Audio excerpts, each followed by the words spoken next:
Buenas tardes, mi nombre es Yolimer Obel Mejías, yo soy periodista del diario El Universal. He escuchado comentarios súper positivos, gente súper conforme y entusiasta con la conferencia de esta mañana, y también obviamente albergamos mucha expectativa acerca de la de las 6 de la tarde y la que se va a realizar mañana. Muy probablemente quizás lo dice o lo aborda en el contenido del evento, pero solamente preguntarle, y a nivel personal, no como periodista, cómo puede ser una persona para hackear su mente, para resetear su mente de alguna manera, si cabe el término, y para luchar o vencer el síndrome del impostor. Bueno, son dos grandes preguntas. Uno de mis libros se llama Resetea tu mente y efectivamente, mira, nosotros no tenemos un problema, cualquier persona que tenga una estructura cerebral normal tiene un cerebro impresionante. Pero todos sabemos que si hiciéramos una analogía con un computador, con un ordenador, sabemos que puedes tener el mejor ordenador del mundo mundial, que si el sistema operativo no está funcionando bien, ese ordenador no te puede dar lo que te podría dar en base al hardware, en base a la estructura que tiene. Nosotros no nos damos cuenta que el software es la mente humana. Y la mente humana tiene cosas fantásticas que nos pueden ayudar una barbaridad, hoy hemos hablado de esas cosas, pero también tiene cosas que nos pueden anular. Uno sabe, por ejemplo, hasta qué punto el diálogo interior puede hacerle daño a una persona, cuando esa persona está constantemente diciéndose cosas duras, cosas desagradables, haciendo constantemente juicios, condenas, etcétera, etcétera. Entonces, lo importante es entender cuál es el sistema operativo que hace que nuestro cerebro y nuestro cuerpo en general funcione al nivel más avanzado, al nivel más eficiente, ¿no? Respecto al síndrome del impostor, el síndrome del impostor está basado mucho en un concepto del que hablaba Sigmund Freud hace muchos años, que él le llamaba el ideal del yo. El ideal del yo es la persona perfecta. Entonces nosotros cuando nos comparamos con la persona perfecta, es decir, la que no tendría ningún fallo, no cometería ningún error, pues siempre nos quedamos cortos. Entonces, una persona que hace las cosas bien, pero no las hace perfectas, pero los resultados son buenos, dice, no, el síndrome del impostor. Yo soy impostor, no. ¿Se entiende? Te estás comparando con una perfección que es inalcanzable. Y es increíblemente frecuente el síndrome del impostor, incluso en personas que dices tú, pero ¿cómo puedes tener todo el síndrome del impostor? ¿No tiene ningún sentido? Sí. Y eso está basado en este concepto, como os digo, de Sigmund Freud, ¿no? El estar siempre comparándote con el ideal de los ideales. Y suelo decir que la perfección es el estándar más bajo del mundo, porque es inalcanzable, pero genera todo tipo de angustia. Muchas gracias. Tengo la obligación de darle la bienvenida a Venezuela. Sabemos que el querer es el poder, según lo dice usted, obviamente. Querernos a nosotros mismos, querer a las personas que nos rodean, eso es importante. En nuestra sociedad, últimamente, hemos visto que nos infiltramos mucho o reemplazamos el querer, nos hemos hackeado, porque realmente el querer poder hacer, lo siento. No te preocupes, yo creo que entiendo, tú me corriges si me equivoco. Tú estás intentando profundizar en la conexión entre querer, creer y poder. Sí, exactamente, pero justamente quería poner un ejemplo. Ahora sí, nuestra sociedad últimamente se ha centrado mucho en el trabajo y hemos olvidado el querernos a nosotros mismos y en nuestra estabilidad emocional. Quería saber qué mensaje le podría dar a nuestra sociedad, tanto venezolana y en todo el mundo. Unas palabras sería para mí. Sí. Vamos a ver, querer no es suficiente. Hay mucha gente que quiere y no lo logra, ¿eh? Creer es imprescindible, porque la persona que cree de verdad se va a levantar cada vez que se caiga, porque cree, tiene la certeza de que al final las cosas van a salir bien. Y si no están saliendo bien es porque todavía no es el final. Entonces ese concepto es muy importante. Obviamente, una persona, conforme se empieza a poner en marcha, empieza a encontrarse obstáculos en la vida. Entonces solo la persona que cree, que tiene ese sentimiento de certeza de que lo va a lograr, sigue a pesar de las dificultades. Respecto a lo que dices del componente emocional y el trabajo, mira, Yo llevo hablando de bienestar en el mundo laboral y en el mundo en su conjunto desde hace cerca de 30 años. Y lo colaba cuando daba conferencias, me pedían cursos sobre creatividad, trabajo en equipo, etc. Yo hablaba del tema del bienestar emocional. Y la verdad es que no daba la sensación de que importara demasiado. A raíz de lo que hemos vivido tan duro de la pandemia, esto ya está cambiando mucho, afortunadamente, y nos estamos dando cuenta de que el bienestar emocional no solo es algo muy importante en la vida de un ser humano, es que no es fácil en absoluto tener buenos resultados si uno emocionalmente no está bien. Hoy en la conferencia hablaba de la relación que hay entre lo que se llama el cerebro emocional y el cerebro ejecutivo. El cerebro ejecutivo es el que produce los resultados. Y el cerebro emocional es el que determina el clima interno que tenemos. Cuando una persona está experimentando un duro invierno como clima interno, es difícil que tenga buenos resultados. Cuando una persona entiende que hay momentos más o menos difíciles, pero vive internamente con una sensación de ilusión, una sensación de confianza, los resultados son mejores. Porque el cerebro emocional es capaz de activar y desactivar el cerebro ejecutivo. Entonces, tan importante como el logro es el disfrute. No podemos hablar de un triunfo si solo hay logro y no hay disfrute.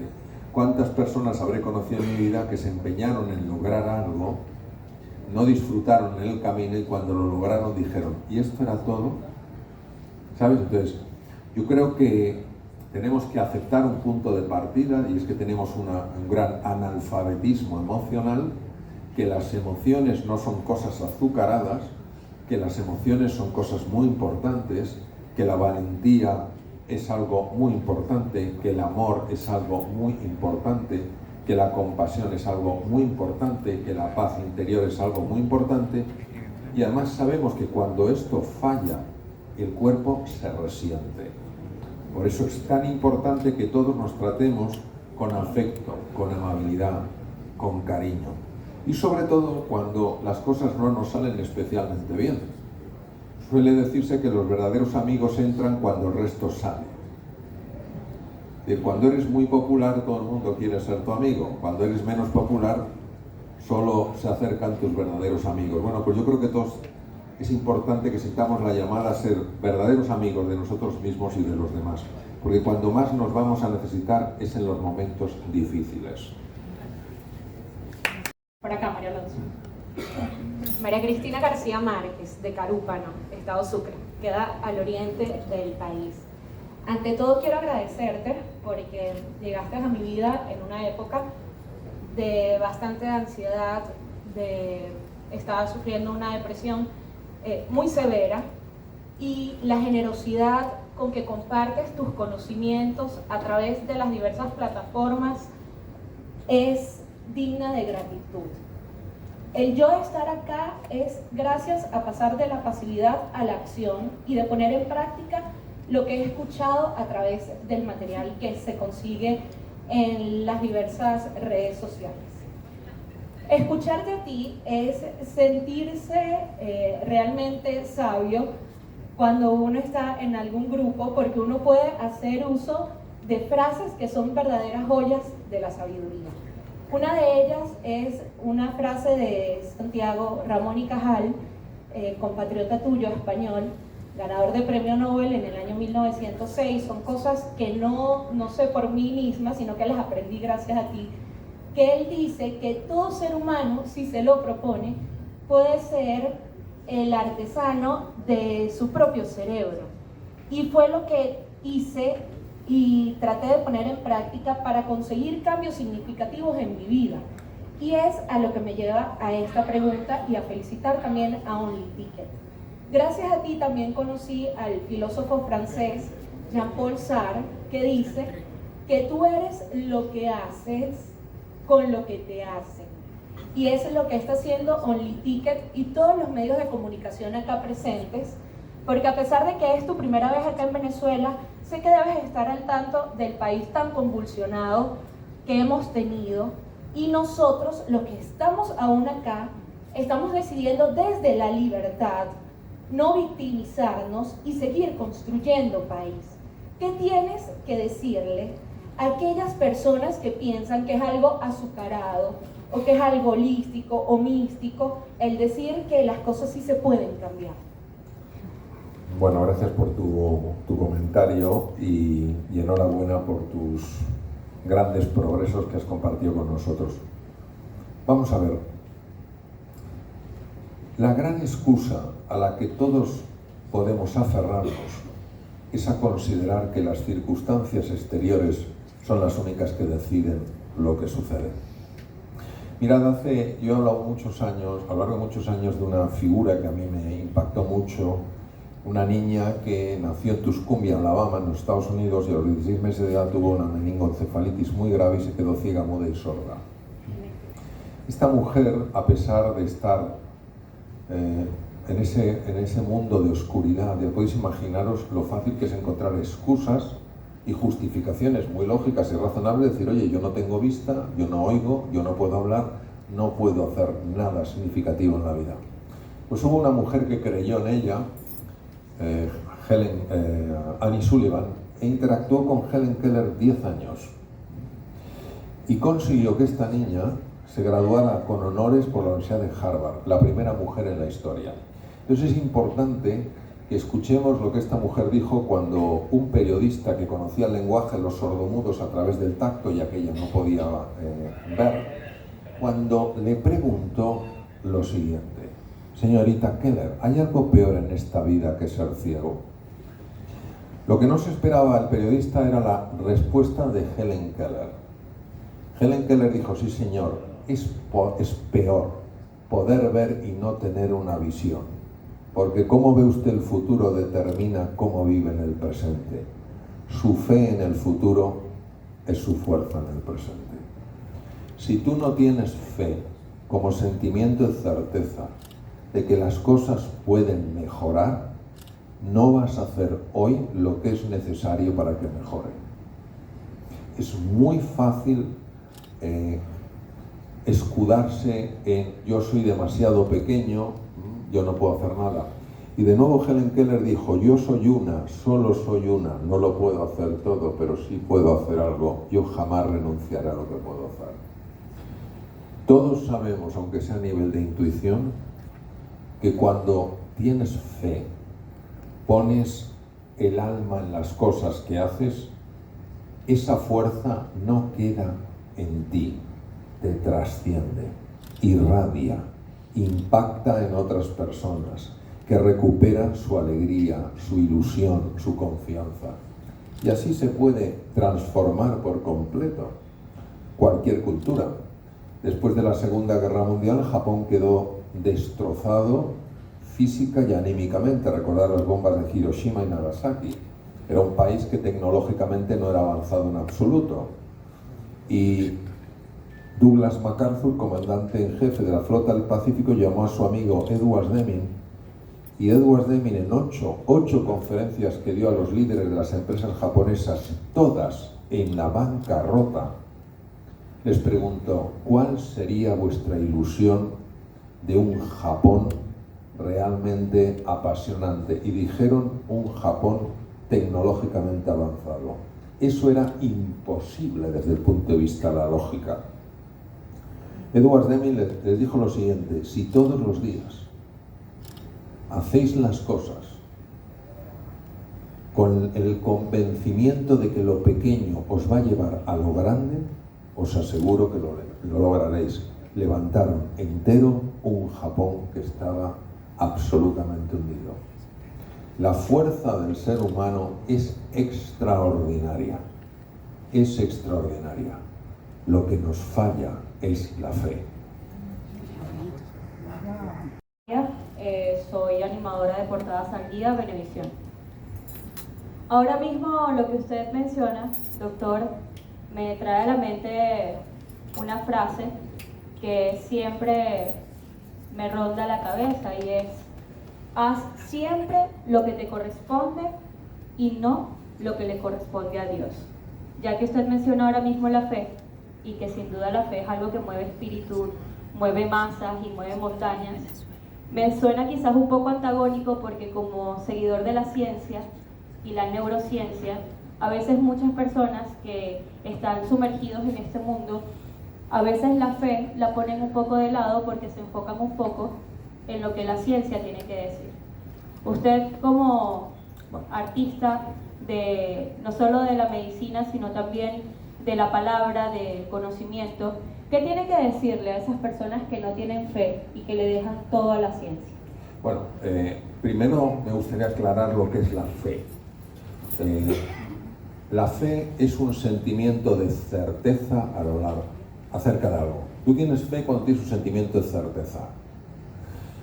La fe no procede de la cognición. Es decir, si uno entendiera la fe desde la cognición, no haría falta que fuera fe. La fe es una decisión de la voluntad. Yo elijo tener fe. Yo elijo tener fe.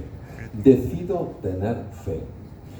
Puedo decidir tener fe en mi persona. Puedo decidir tener fe en mis alumnos. Puedo decidir fe en mi país. Puedo decidir tener fe en Dios. Es un sentimiento de certeza. ¿Qué quiere decir? Que a partir de ese momento tú vives de acuerdo a lo que das por cierto. Es decir, si yo tengo fe en mis capacidades, estoy dando por cierto que esas capacidades están. Y si en un momento determinado no me salen, yo no dudo en que no las tenga. Sencillamente que tengo que seguir hasta que salgan. Si tengo fe en un alumno y veo que ese alumno no produce los resultados que quiero, que me gustaría, no por eso pierdo la fe. Simplemente sé que tengo que seguir tratándole como si pudiera. Si tengo fe en Dios, si tengo confianza en Dios, yo no puedo vivir pensando que estoy en peligro, porque sé que estoy siempre sostenido por Él. Entonces, lo primero que diría yo es que la fe es un sentimiento de certeza y es una decisión. Y no se va a notar por lo que dices, se va a notar por cómo vives. La forma de vivir, eso es lo que determina si tienes fe o no tienes fe. ¿Qué le diría a las personas que no tienen fe? En primer lugar, las trataría con el máximo respeto. Uno de los grandes problemas es cuando uno cree que porque tiene algo que la otra persona no tiene, ya es más que la otra persona. Sencillamente, me gustaría preguntarles cómo podría cambiar su vida si tuvieran fe. Me gustaría que fueran ellos los que encontraran la respuesta a sus preguntas, no dárselas yo como si fuera alguien que sé más que ellos, sobre todo en temas que son de metafísica. Y yo creo que cuando una persona vive teniendo fe, y fe no tiene que ser fe religiosa, sino ese sentimiento de certeza, tengo fe en mi país. Mi país es un gran país y tengo fe en que mi país va a salir adelante, inevitablemente atraes a otras personas. Porque las personas no hacen lo que les decimos, las personas hacen lo que ven. ¿Me explico? Yo te voy a decir, no, hay que tener fe, pero si en tu vida no se ve, no van a hacer lo que tú dices, van a hacer lo que ellos ven. Ese es el ejemplo es lo único que realmente moviliza. Entonces, enseguida se nos llena la boca para intentar dar un speech magnífico a los demás, pero luego nuestra vida contradice eso. Y es la falta de coherencia lo que no atrae a los demás. Es decir, si tú, por ejemplo, dices, tendré mis desafíos, tendré mis dificultades, tendré mis sufrimientos, pero este es un gran país y yo voy a vivir en base a eso, vas a empezar a transformar un montón de cosas que ni te imaginas. Mi nombre es Mayusca Torres. Tengo un programa de bienestar en radio por Ranking 100.7 FM. Bueno, primero que nada es un honor para mí poder pararme frente a usted, tanta admiración que siento. Y no solo eso, sino que usted es un punto de referencia para lo que yo también me dedico hoy día. Mi primera pregunta va dirigida a que ¿qué le diría usted a los jóvenes que se dedican a generar bienestar desde el punto de vista, cual sea, de ciencia, desde el punto de vista de neuroimagen, desde todos los puntos de vista que puedan generar bienestar. ¿Qué les diría usted? ¿Y qué le diría usted a Mario cuando inició este camino de bienestar y que ha llegado hasta el día de hoy? Bueno, vamos a ver. Yo creo que toda persona que esté haciendo algo por el bienestar de los demás es una persona que va a dejar una huella en este mundo. Se irá viéndolo dejado mejor que como se lo encontró. Cuando hay tantas personas que generan destrucción y muros, encontrar personas que construyen puentes es siempre un motivo de alegría. Y creo que los jóvenes, lo digo porque yo estoy muy conectado con una universidad internacional, tenemos 170 nacionalidades, los jóvenes sí están muy interesados en el bienestar. Mira, nosotros montamos un centro que se llama Health and Wellbeing, lo montamos hace 3 años en el Instituto de Empresa. El Instituto de Empresa tiene 170 nacionalidades, está en Madrid, pero es una universidad internacional. Se apuntaron, no llegaban a 200, porque claro, son gente muy joven, es decir, gente que tiene 17, 18, 19, 20, 21, les vas a hablar de bienestar y de felicidad a ellos. Hoy tenemos más de 8.000. Fijaos si les importa y les interesa. Personas que cuando vuelvan a sus países se darán cuenta de que es importante cuidarse y cuidar. Y lo que le diría al Mario de hace... Porque el Mario que empezó a buscar esto tenía 17 años. Hoy ese Mario tiene 50 años más. Han pasado todos esos años. Entonces lo que le diría es que no deje de buscar. Que no deje de buscar. Tenga 67, 77, 87. Que no deje de buscar. Que vale la pena. Mira lo que os voy a decir. Una palabra, un gesto de afecto, una frase en un momento determinado puede devolverle la ilusión y la esperanza a una persona. Sabemos, yo recuerdo una vez estaba firmando libros y donde está mi querido amigo Ahmed estaba otro amigo mío firmando libros. Y escuché lo siguiente en esa conversación. Le daban las gracias a mi amigo y le dijeron gracias por eso que escribió. Evitó que me suicidara. Mirad, cuando una persona lo está pasando mal o muy mal, le da mucha vergüenza decirlo. Porque nuestra sociedad habla mucho de esto, pero, ¿sabes? Oye, si tienes un problema, resuélvelo tú, ¿no? Y el más pequeño gesto de afecto, de amabilidad, de consideración, de respeto, una sonrisa, lo que parece que no tiene valor, en un momento determinado puede tener un valor increíble. Imaginaros lo que sería a todos tratándonos con ese afecto, con ese cariño, haciéndonos la vida más fácil en lugar de más difícil. Es que le damos la vuelta al mundo. Y eso está en nuestras manos. Cuando Albert Einstein, no sé si lo sabéis, yo vi el escrito porque lo llevaron a Boston, yo viví allí y lo pude ver. Albert Einstein tiene una carta donde alerta sobre el peligro de la bomba atómica al presidente de los Estados Unidos. Y en relación con todo esto, en un momento determinado Albert Einstein dijo, pero el mayor problema, el mayor peligro del ser humano, el mayor problema, no está en la bomba atómica, está en su corazón. Queridos, no puede haber una guerra fuera si no hay una guerra dentro. Un corazón en paz nunca puede generar un conflicto. Un corazón en guerra siempre originará un conflicto. Pero ¿qué pasa? Que lo vemos fuera pero no lo vemos dentro. Y aquí de nuevo Einstein, que tenía una capacidad de ver estas realidades profundas de una manera espectacular, dijo que la separación que vemos entre el mundo externo y el mundo interno es una pura alucinación de la conciencia. Es decir, los cambios que suceden en ti no se quedan en ti, van más allá de ti. Como feliz de escucharte.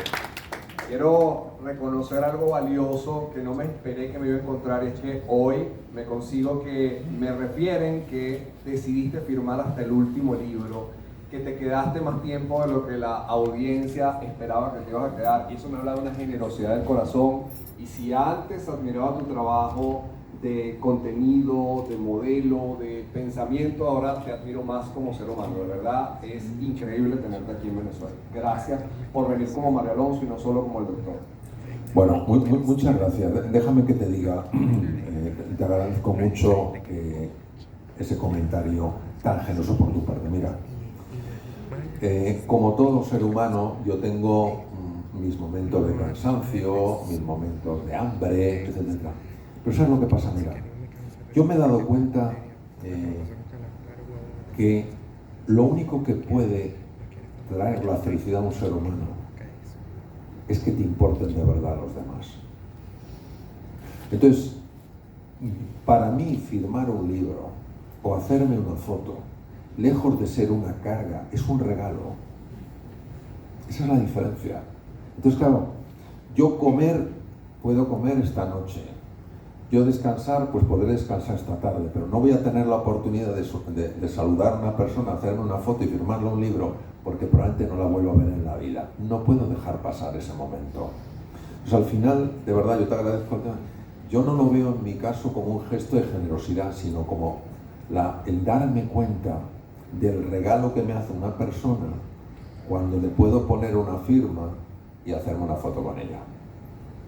Por eso tiene tanto valor para nosotros. Gracias. Soy Gabriel Ruda, soy consultor y conferencista de Bancaribe, quien hizo posible este evento entre muchos otros patrocinantes. Vengo de Panamá y me quedé solo para escucharte porque de verdad aprecio enormemente tu mensaje. Y quiero conocer un poco del ser humano, de la persona. Creo que cada conferencista, cuando encuentra su contenido, cuando encuentra su camino en la línea de investigación, no solamente ese contenido se le ocurre, sino como dice Neil Donald Walsh, el autor de Conversaciones con Dios, esto no se me ocurrió a mí, sino que me ocurrió a mí. Entonces, quisiera, si puedas compartir con nosotros desde tu corazón, desde ese viaje que va de la mente al sentir y del sentir al hacer. Cuéntanos un poquito tu viaje con todos estos contenidos, incluso las confrontaciones que los que trabajamos con el conocimiento tenemos de, hey, no estás viviendo en este momento lo que has predicado. Cuéntame cómo es ese viaje interno tuyo para llegar a esas epifanías que escribes que son magistrales. Bueno, digamos que yo parto de un origen de poca confianza en mí, con unos resultados en el colegio más que regulares, con dificultades con las matemáticas y con serias dudas sobre mi propia capacidad, ¿no?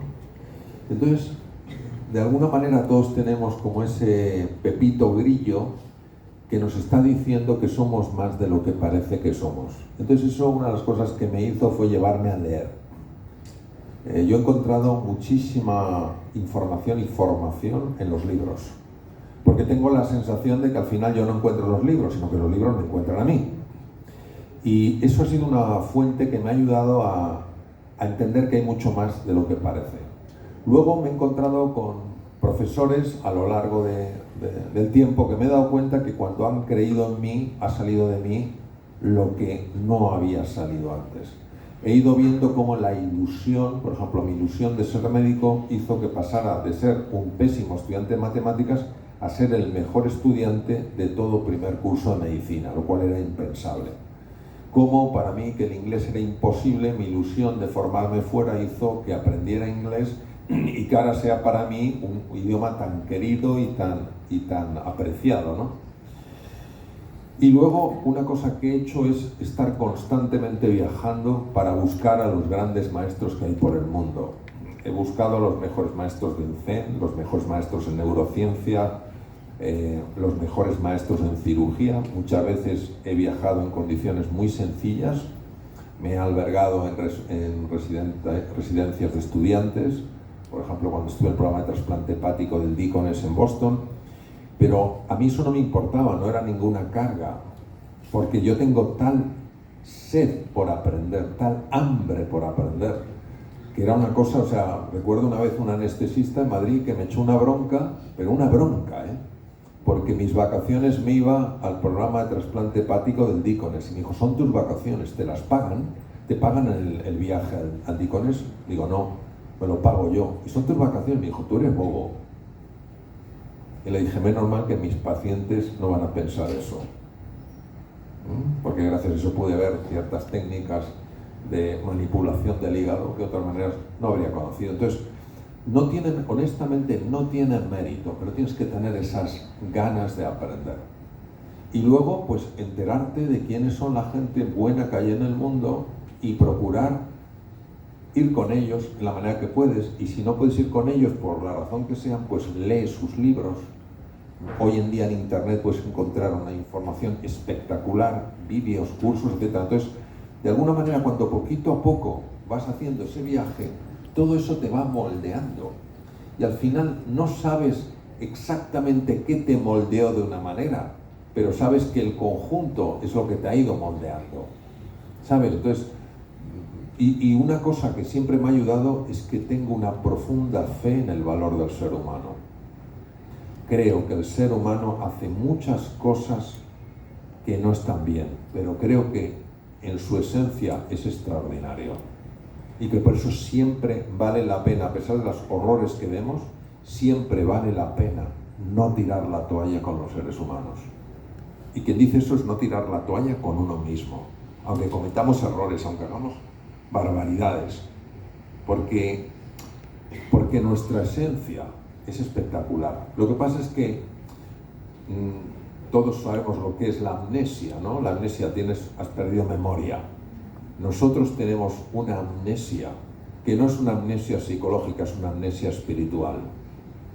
Si supiéramos de dónde procedemos, nuestra vida cambiaría por completo.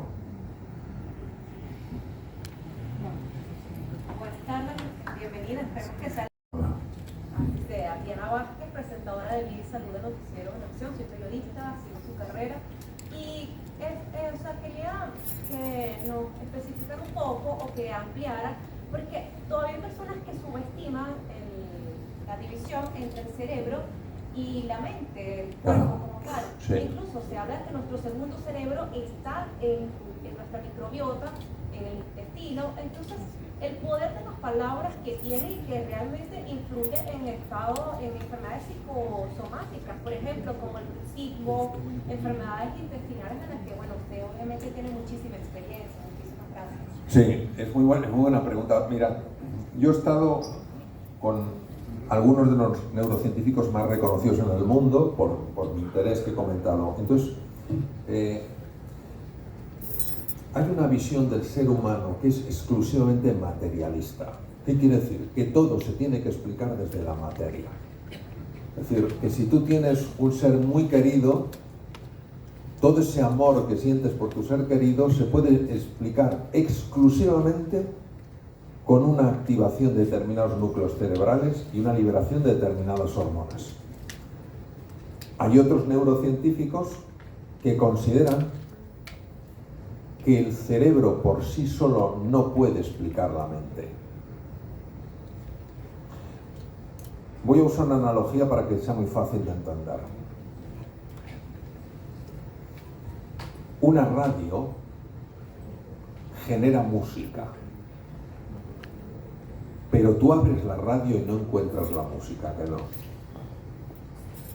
Pero el aparato de radio es fundamental para captar esas ondas que permiten que haya música. Hay neurocientíficos que dicen que el cerebro produce la mente.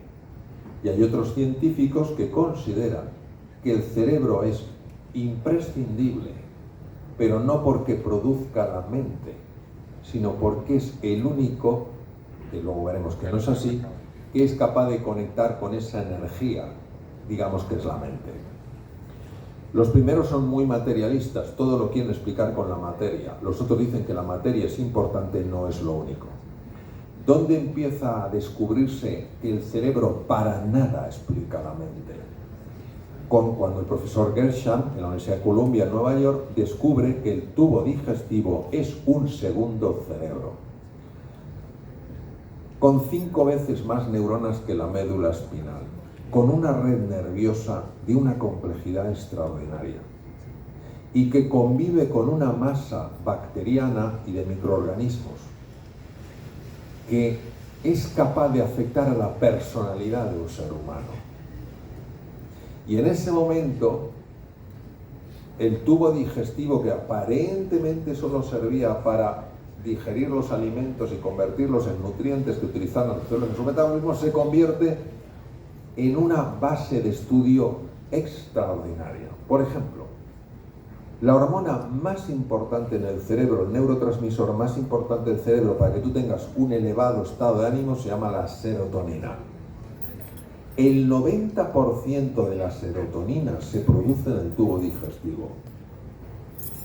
Es decir, la caída de producción por las células de Kuczynski en el tubo digestivo de serotonina produce una caída en el estado de ánimo.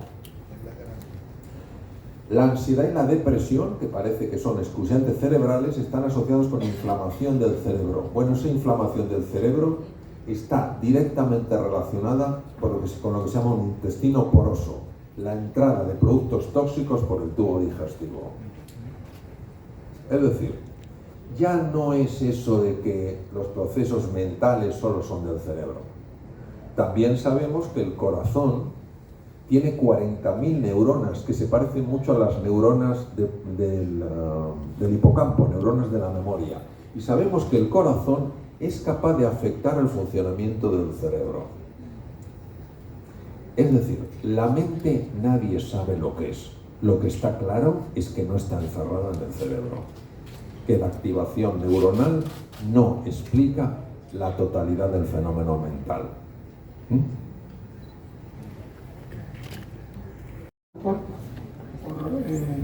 Gracias a todos los medios por estar presentes en nombre de Holística del evento y de este magistral amigo que estamos cada día aprendiendo.